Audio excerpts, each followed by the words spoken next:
Welcome to the online Targeted Grazing Workshop for 2015. This series is called Targeted Grazing for Vegetation Management and Landscape Enhancement, and it was created by the Targeted Grazing Committee in the Society for Range Management. This first module in a series of 5 is called Why Targeted Grazing. Today's presentation will be given by Dr. John Walker. He's Professor and Resident Director of the Texas A&M AgriLife Research Center in San Angelo, Texas. John has a lifetime of experience and research on various levels of targeted grazing, and he'll bring much of that to you today. Okay.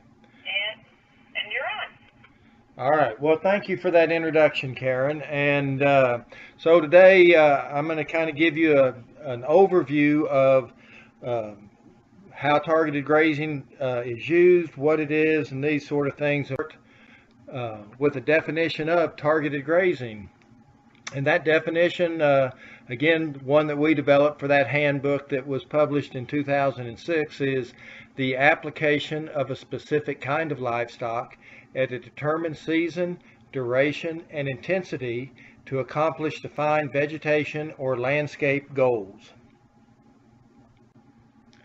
And so why is it important? Well, basically it's important because the big ecological, or one of the big ecological disasters of today is simply the great abundance of invasive species and just the need to manage vast areas of rangeland. So E.O. Wilson has said that on a global basis, the two great destroyers of biodiversity are first, habitat destruction, and second, invasion by exotic species. And I like this this background slide. It's just a photoshopped thing, but it shows that even organizations like the Nature Conservancy, whose mission is to conserve areas of unique biological diversity, they are dealing with invasive species on many of their properties. So it's not just a production agriculture issue. It is really a great destroyer of biological diversity. So just a few examples. Leafy Spurge is one that I think we've been working on for targeted grazing longer than any other species, in part because it was introduced early, about 1829, and spread rapidly, particularly in the northern Great Plains. It currently infests about 3 million acres. It reduces cattle grazing by about 60% and is estimated to have an annual economic impact of $125 million. Russian knapweed, another one introduced in the late 1800s, infests about 1.5 million acres, is annually expanding by about 8% per year, and it will cause a 50% reduction in cattle grazing. Spotted knapweed, again introduced in the late 1800s, it infests about 2.1 million acres in Montana alone, and they think there's a potential for up to 33 million acres, a $42 million annual economic impact. And not only does it affect livestock grazing, but it will reduce elk use on areas by up to 98%. And then finally, yellow star thistle. That was introduced in about 1850. Is found on around 23 million acres. And another 20 million acres in California alone are considered at risk. It's avoided by both wildlife and livestock. So those are just kind of, 4 of the, really top invasive species that people are really worried about, but there's many, many more.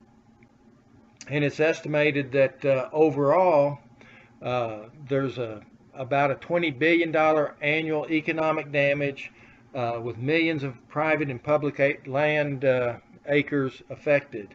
And that number is actually quite old, so I'm sure it's much greater than that now.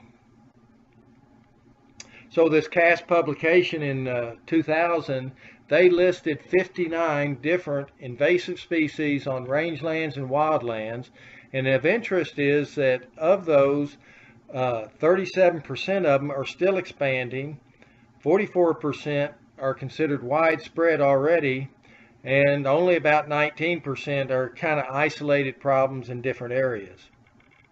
But that's a lot of different invasive species, and I might add that not everything that we target for use targeted grazing on is an invasive species. For instance, in Texas, our juniper and mesquite, they're not invasive species because they're native, but they certainly are encroaching woody vegetation. So why targeted grazing?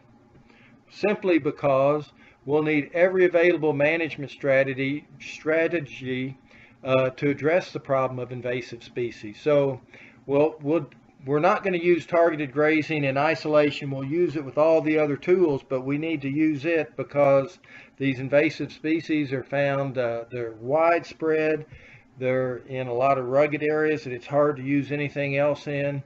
And like I say, when you have a problem this big, you use all the tools you have at your disposal. So if you think about it in terms of range science and range management, one of the first principles that came out was the fact that livestock affect the vegetation communities where they graze. And so Dijksterhouse in '49 published this chart on the right in the Journal of Range Management in the second edition of that journal. So this was, the second year we had been publishing a scientific journal. Dijksterhouse published this, and he named the different kind of plants relative to their response to grazing. So we have decreasers that decrease in the plant community with heavy grazing. They decrease because livestock like to eat them, and continual grazing makes them go out of the composition. We have increasers, which tend to increase with heavy grazing up to a point, and then they too will go out simply because they're less palatable than the decreasers. And then the invaders were plants that were not in the climax community, but were earlier cereal stage plants that were out there, and because they were avoided typically, oftentimes chemically or physically defended, with heavy grazing, they too start to increase. So I guess my point is that range science as a profession, and particularly grazing management, has always recognized the principles of targeted grazing that we now use as an ecological method of managing plant communities and managing landscapes. So I'm going to just show you a few series of slides here that really are not targeted grazing slides. None of these slides were all taken before we had the term targeted grazing, and but they show what range scientists have known for decades, that livestock affect the plant community. So in this case, which was taken around Cedar City, Utah, on the right side of that fence, that rangeland was grazed by sheep, and as you can see, they have removed the forbs.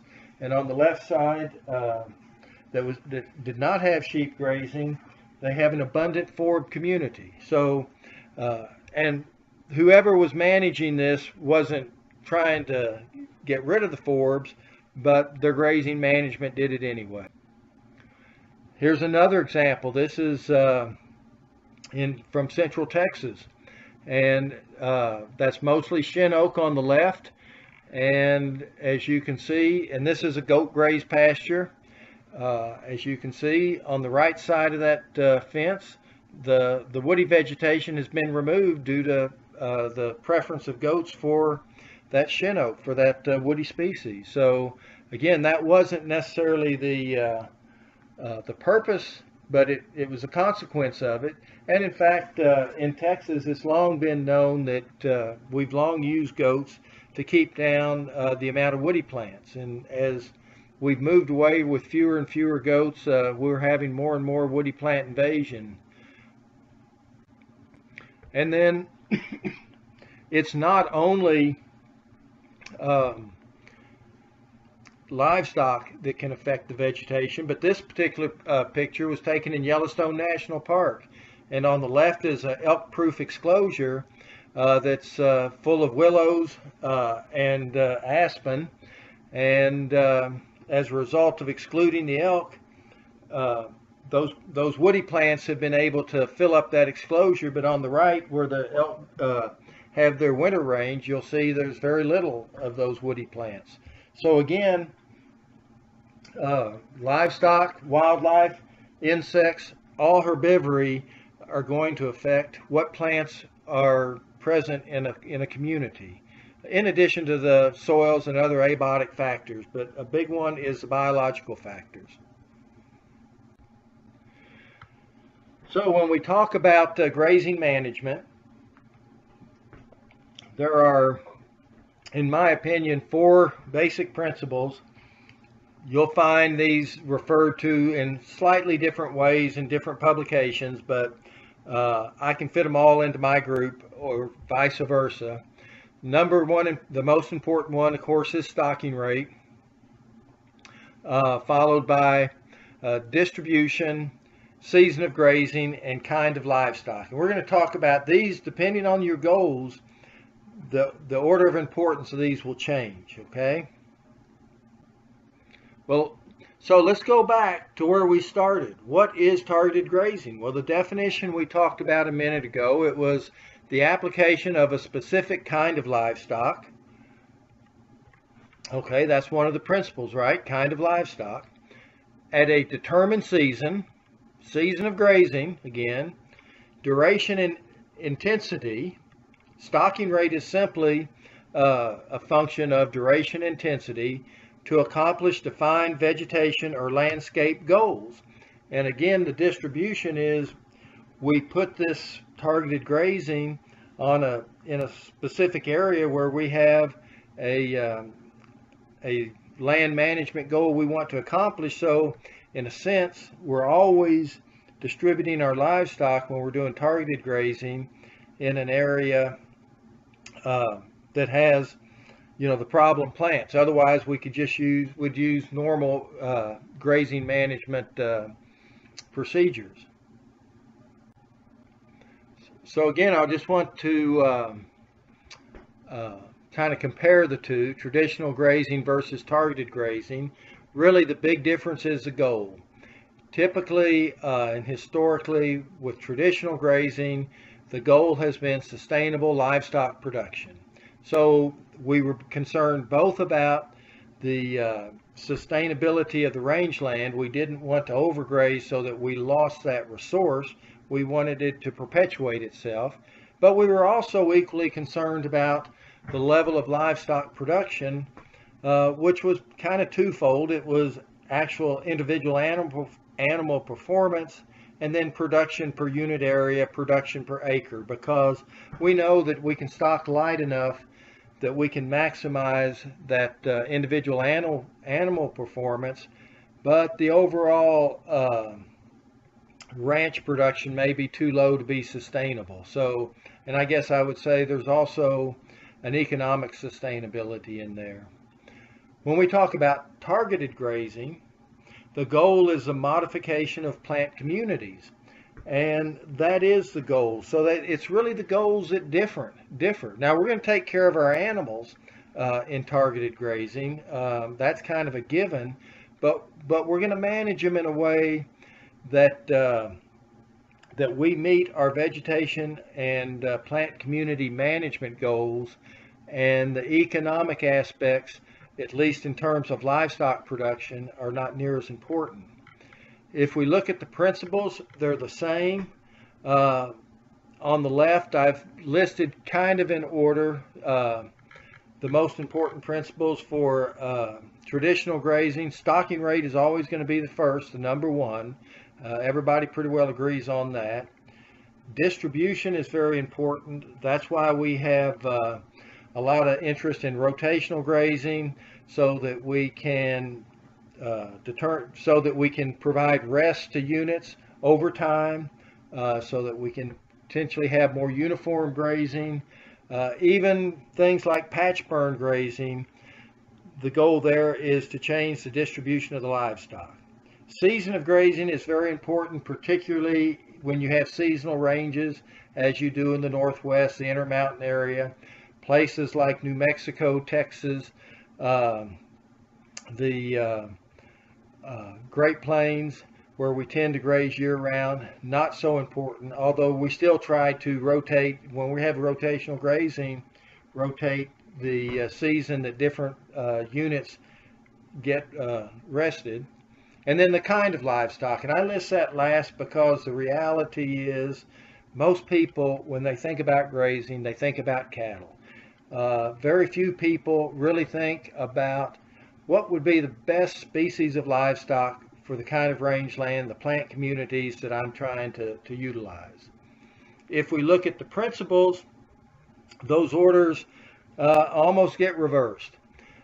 Kind of livestock tends to be very important because many of our plants are chemically defended or physically defended, and certain kinds of livestock are better able to utilize them. Season of grazing becomes very important because we want to target these plants, and we'll hear more about this in the next module that John Henderson will present, but season becomes very important in terms of having the impact we're looking to have on that plant to put it at a competitive disadvantage.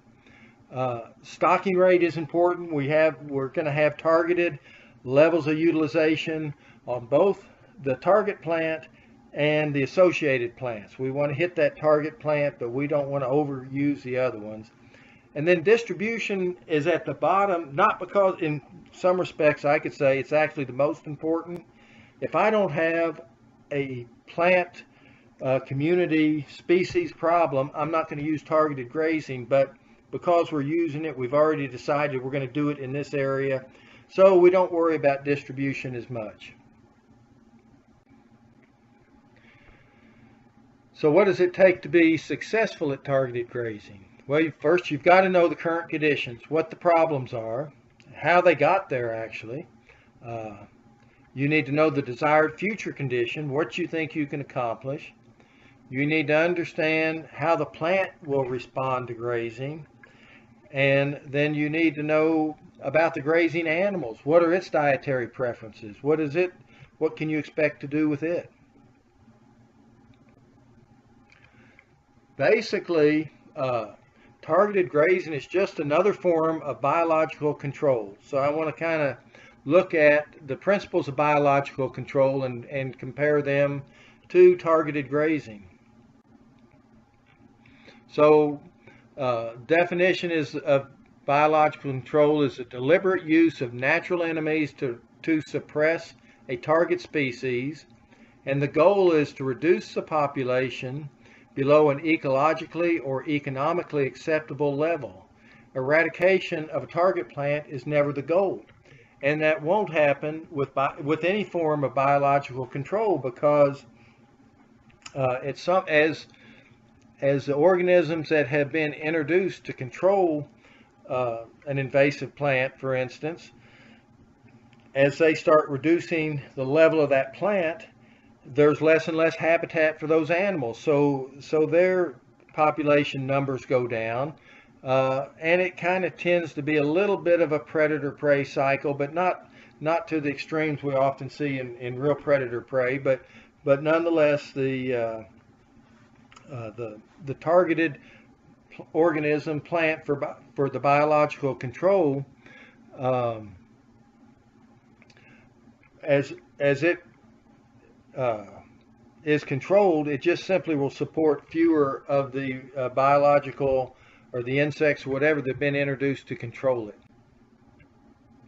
The major difference is that classic biological control is self-perpetuating, and grazing as a biological control takes perpetual management input. So we can't just turn animals loose and expect them, let them self-regulate and that sort of thing. So that's really the big difference between the two. Well, we know that weeds affect livestock, And Leafy Spurge, I think, is a great example of that. Sheep actually prefer, they like leafy spurge, they can do well on it, and so sheep production and the performance of individual animals can actually increase in a leafy spurge infested pasture, whereas cattle avoid leafy spurge, and so when you have leafy spurge in the pasture with cattle, it increases the stocking rate in a sense, and their performance will go down. And we also know that livestock affect weeds. We know that that they can actually spread weeds either through their feces, or they carry it off in their hair or wool. And we also know that they can suppress weeds if they have a preference for them, and if we manage them to graze at times when those plants are susceptible to being grazed. So uncontrolled and improper grazing can increase weeds, and targeted grazing in an integrated system can suppress weeds. So what do we need to know to be successful at targeted grazing? Well, we need to load the deck in our favor. So from an animal husbandry perspective, we need to understand that animal at its best. What species do we need to supplement that animal? What stage of production? A lot of things about the animal. Likewise, from a plant ecology perspective, we need to know when that plant is palatable and when it is susceptible to grazing. So we need to know about both the plant and the animal to be successful with targeted grazing.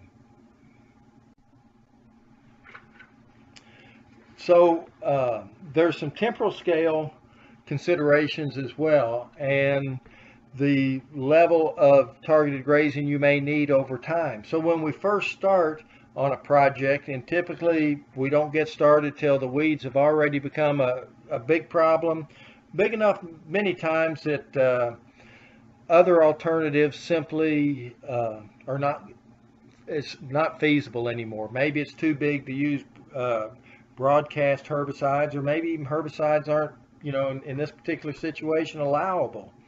But at any rate, initially we may need lots of animals and lots of intensive management to get things under control. And then over time, though, as we reduce those, as we reduce the plants that we're targeting, we can kind of go to a maintenance schedule, take fewer animals, less work, but it is perpetual. Once you start removing the animals, and I'll show you some examples in a little bit, these invasive plants come right back. There's also spatial scale considerations. On the left, you see goats going up a hill in Idaho over, you know, a big landscape. In this case, they're working on yellow star thistle, and so that's a you know, just a large landscape type. It's still fairly intensive, but not near as intensive as this area on the right, which is actually grazing in somebody's backyard, you know. So we can go from the backyard to the wilderness area, and it just depends. But that's the spatially kind of the scale that we can use targeted grazing on.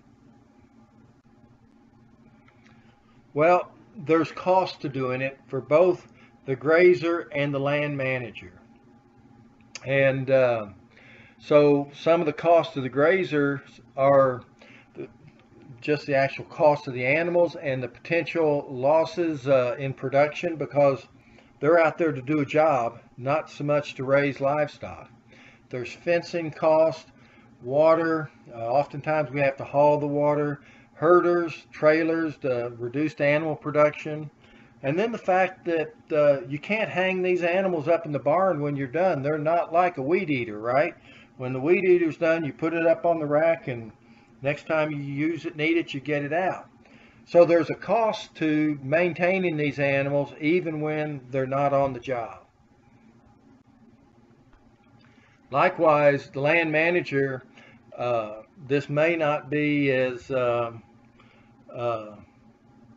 pretty a job sometimes as other things.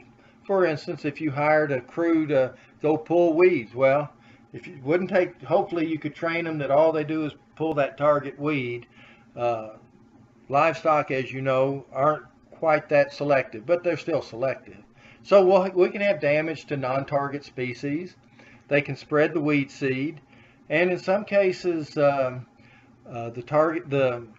livestock that we use may be incompatible with the wildlife that's on that area. So the land manager has to consider these things as well.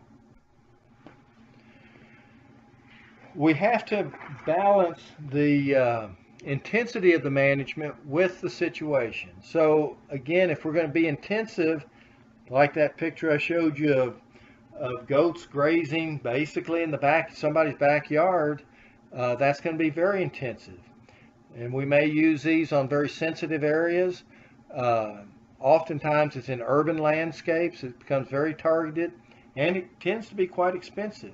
Nonetheless, as we were talking before we started the session today, when we were in California last month, we saw many examples of where people preferred the livestock to the other alternatives, which could have been herbicides, which they didn't want around their neighborhoods, and just other alternatives. So even though it takes a lot of management, and because of that it can be rather expensive, for many people it's still the preferred way to manage invasive or vegetation problems. But it can also be extensive, and in many cases when it's extensive, we still try to maintain production of a commodity, and so the cost is lower, and sometimes in some instances the cost may simply be to provide grazing for someone that can bring the kind of livestock in to do the job that needs to be done.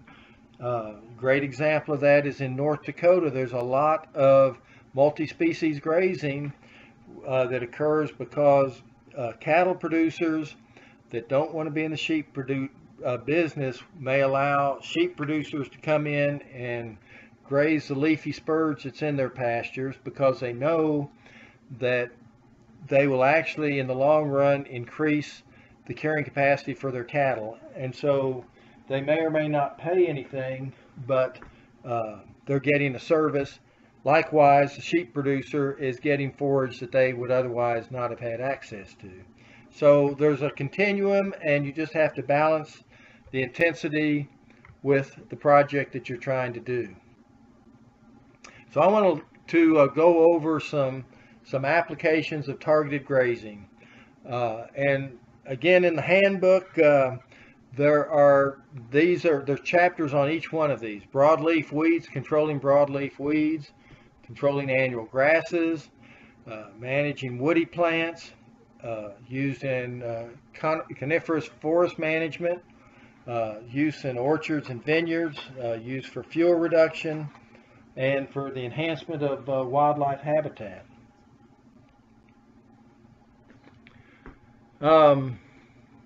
So here's an early study that was done on using sheep to control leafy spurge. And this chart, and we're going to see some similar things in some other charts, shows some very typical responses. First off, for the first couple years, you might actually increase the density of stems as you graze the apical meristem. You promote axillary bud growth, and so you might actually have more stems. And very often with leafy spurge, it takes 3 to 4 years before we start to see a reduction, but then you can see we have a rapid reduction, and then it stayed down.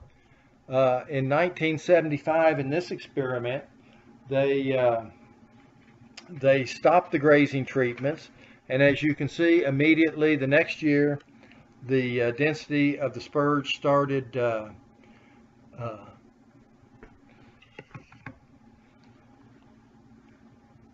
okay, I see you. Yeah, you're not hearing me well. Okay, I'll hold it closer. How's this? Thank you. That's much better. Okay, sorry. As you can see in this case, density of the spurge started increasing, right after that. And so, as I've already said, it takes, if you're going to do targeted grazing, it's kind of forever. And here's just an example in Montana of, you can see on the left, all the leafy spurge that was out here. And after 4 years of sheep grazing, there's still a little bit in there. It's not all gone, but it is greatly reduced.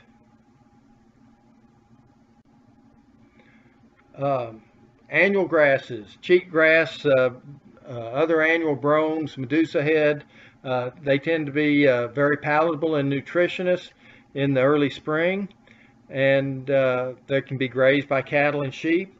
And the goal is to get them grazed and reduced, and then remove the livestock before your perennial grasses that we're trying to promote grow significantly. So here's just an example of that. This study was done in Nevada, and there was a fire in 1999, and so in 2000 they broadcast some seeds, and then they grazed it several times over the next 3 years with sheep, both to trample that seed into the ground and to reduce the competition from the annual grasses. And so what you can see is that, and then in the control, nothing was done following the fire. So first year following that, the burn, you could see they already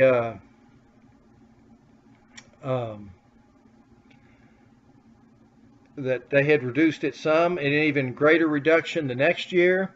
And then the third year, still much reduced compared to the amount of cheatgrass or downy brome in the untreated area. And over those 3 years, that downy brome continually increased as it produced more and more seeds. They stopped the sheep grazing in 2002, and as you can see, it didn't take any time at all for the in the grazed area for that downy brome to come back in and compete. And so again, it's in the case of the annual grasses, it's about season. That's very important, and it's about having to continually do it. Well, this is an example from some work that's been done in Texas.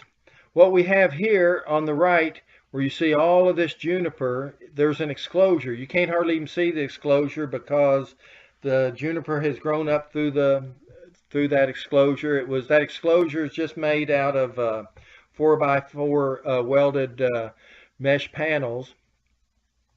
Back behind this man, we have those mesh panels where goats can graze in under them, but they serve as perch areas. One place that juniper often starts to get established is because it gets distributed by birds, is under perch sites. So long story short, in this exclosure, after about 20 years, it filled up with juniper. And out here where goats were grazing, you don't see the juniper. Here's a graph of how fast juniper comes back in once we remove the goat grazing. So basically, you get about 6.5 trees establishing per acre per year for every year that after you've removed the goat grazing. Well, here's an example of using sheep grazing to control the competition in a Douglas fir forest. This particular instance came from an Oregon coastal Douglas fir forest, and the sheep were grazed at kind of the establishment of this in 1981 and 1982, and then it was evaluated in 1990. So, and what they found was that the diameter breast height was increased 20% overall, and the actual height of the trees was increased about 5% overall. Now, there's actually some collateral damage to some of the fir trees that had the terminal buds browsed, but this actual increase was overall. So yes, the ones that had the terminal buds, it slowed their growth down, but overall a 20% increase in diameter breast height. And one of the big one of the things the sheep did was they reduced a lot of alder competition in there. So again, they can be very useful for managing and increasing productivity of conifer plantations. For orchard and vineyard grazing, a lot of people, particularly if they're trying to produce organic products and stuff, they love to see sheep grazing primarily. In this instance, sheep are the preferred animal because they don't browse the woody plants like a goat will. They're smaller than cattle. They're easy to manage. The advantage is they can reduce or eliminate herbicides. They can eliminate the mechanical control of understory vegetation, and they provide, natural fertilization for the plants. So fuel reduction. Again, fuel reduction can be done with sheep or cattle primarily, although in a lot of areas we're also using goats, particularly if there's a lot of woody plants. This particular picture is a fence line contrast in the Murphy Complex fire in Idaho from 2007. The unburned area was grazed in the fall of 2006, and it stopped the fire at the fence line. Again, in fact, we kind of talk about early on in many areas, Texas being a great example, because there's a lot of overgrazing that occurred here, but actually occurred throughout the West. We can use livestock to fireproof rangelands. If you remove the fine fuel, which we don't, recommend on a broad scale, but we certainly can do it to reduce the chance of fire, particularly say along roads and stuff where we have a lot of ignition sources and things like that. There's a lot of application. This is a really interesting study that was done in Oregon, and if you look on the left, it shows the considerations that these managers use to set up a grazing system. So let me just kind of walk you through it. Here's the growing season from March through July, and you can see the amount of nutrients and stuff fixed in the herbage, and the ungrazed and the grazed herbage, and then they look at the plant food storage, so to maintain vigor, which basically happens out toward the end of the grazing season. So what did they do? They grazed fairly intensively with cattle after range readiness, but before significant carbohydrate storage started. And one of the goals, which was a stocking rate goal, was even if they didn't have regrowth, there was going to be sufficient forage left for elk that would come in there in the fall and winter and use this as a wintering ground. So the chart on the right shows what happened by implementing that grazing season. This Bridge Creek elk management area was established in 1960, and at that time cattle grazing was removed, and you can see elk numbers started to increase, but they also noticed that the vegetation was becoming too rank to make good elk forage for the winter time. So they started a grazing program in 1964, and you can see elk numbers still kind of started increasing. When the recreational people saw there was a lot of elk there, it became a popular snowmobile area, so they started driving the elk out. They removed the snowmobilers, they restricted snowmobiling, and as you can see in the last 4 years here, these elk numbers really increased. These yellow bars are several elk management units that were kind of adjacent to that, and they're in there to basically show that that there was fluctuation, but the number of elk in those areas did not increase. So what these managers did is they conditioned that forage by kind of early summer grazing to make good fall and winter forage for elk. So this is an example of using targeted grazing to improve wildlife habitat. So I made this table just to kind of compare different ways we use targeted grazing and these 4 principles we've talked about and their basic importance. So if we look at traditional sustainable livestock production, again, stocking rate's most important. Distribution typically is second most important, season of grazing, and species of livestock, okay? If we're talking about controlling invasive broadleaf weeds, the most important thing is usually the species of livestock, because cattle typically won't graze many of these weeds. Sheep and goats will, and they have different preferences too. But one of those will typically make better use. Season of grazing is almost as important as that. We have to get in there at the right time. Stocking rate becomes important because we want to get, an appropriate level of utilization to start controlling those the plants that we have targeted. And distribution I have as number 4. And again, as I talked about earlier, it simply is down at the bottom because we've already decided that we're going to put targeted grazing on this area. So I left it at number 4 on all of these. Annual grasses. Season's the most important because you have to get in there shortly after, while the grass, before it starts producing seeds. You want to keep it from producing seeds, you have to get in there when it's palatable. That's early in the season. Plus you want to get off before the perennials start making significant growth so you don't have an adverse effect on them. Stocking rate, second most important because you need to have the appropriate level of livestock in there. Species is less important. Sheep or cattle, both can be used, even goats, I guess. And again, distribution 4. Woody plants, again, it's the kind of livestock's most important.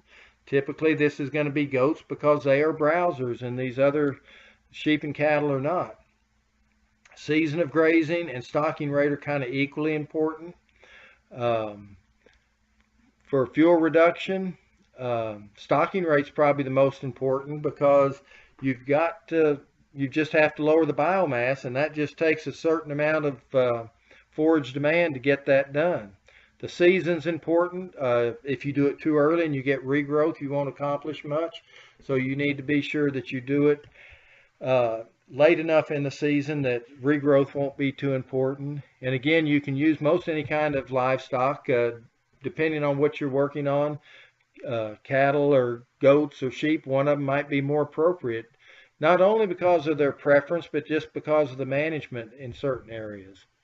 Conifer plantations, season of grazing and stocking rate are most important. To get the reduction in that competing vegetation, species of livestock is important. Typically you wouldn't use goats because they would tend to browse the plants you're trying to promote, but sheep and cattle are often used. And then for orchards and vineyards, I put species of livestock first because all the examples I'm aware of are using sheep because, again, they're small and they're not browsers. The season's important, stocking rate to get sufficient utilization. So those are just some general ideas on kind of summing up what we've gone through before on priorities for making decisions for doing targeted grazing projects. So what are the benefits? Well, it can be highly effective. No pesticide residue, so considered environmentally friendly by many people. It can convert weeds into a saleable product. It can be a more sustainable kind of control, and it's feasible on large areas and rough terrain. And it's a popular You know, there's just lots of articles out there, and where you see, and again, when we went to California for the range meetings this year, I was just really impressed at, you know, how people that are, you know, basically urban people, they're very green and they like the grazing and stuff to manage. One of the big things we saw there was concern about wildfires.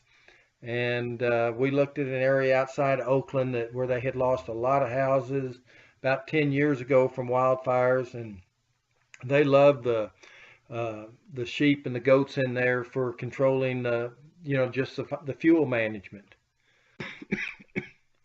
But again, as we said from the beginning, we're going to integrate this. We need to use all the tools that are available if we're going to have a successful targeted grazing. So here are just a couple of examples of integrating grazing with herbicides. And so we had a graze in the green and fall herbicide compared to a fall herbicide alone. Basically what happened is we had more rapid reduction. This is for Leafy Spurge, and it's in stems per quarter meter. More rapid reduction. The treatments ended in the fall of '94. They measured again in May, and both treatments were the same. But by August that year, the herbicide-only treatment had rebounded more than the herbicide and graze. So they can be integrated, and they're complementary to each other, actually synergistic. Similarly, here's an example of integrating grazing and the use of another biological control, the flea beetle. Again, in the green we have the grazing and the flea beetle, and in the blue just the flea beetle alone. As we saw earlier on, sometimes you will get an initial increase in stem density with leafy spurge because of removing apical dominance, but then the stem density declined below what we saw with just the flea beetle and remained below there. So again, a synergism between basically two defoliators instead of just one defoliator. And so, as we've said, grazing as a biological control tool is forever. Once you get started, I mean, you may decide you no longer need to graze, but you're going to have to do something. Maybe it gets to the point where if herbicides are acceptable in the situation where spot applications of herbicide become more economical than to continue the targeted grazing. But regardless, you're always going to have to, you know, any kind of weed control is always a forever thing.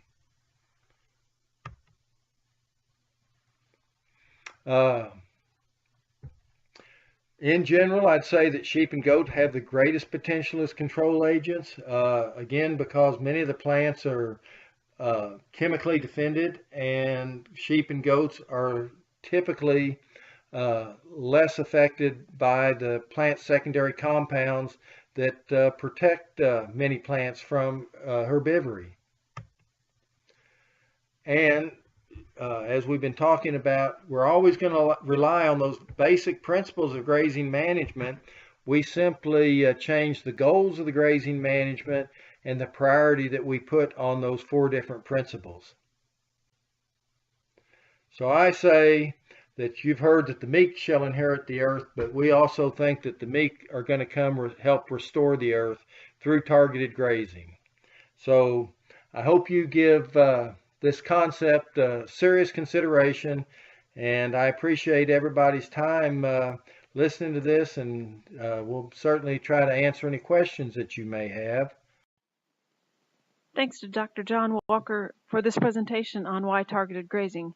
Here's a list of the references that were used in the presentation. These are available along with a lot of other information on our website.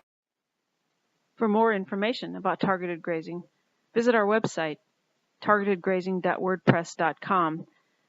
The additional installments from this online workshop series will also be available on the website as they occur. So come join us.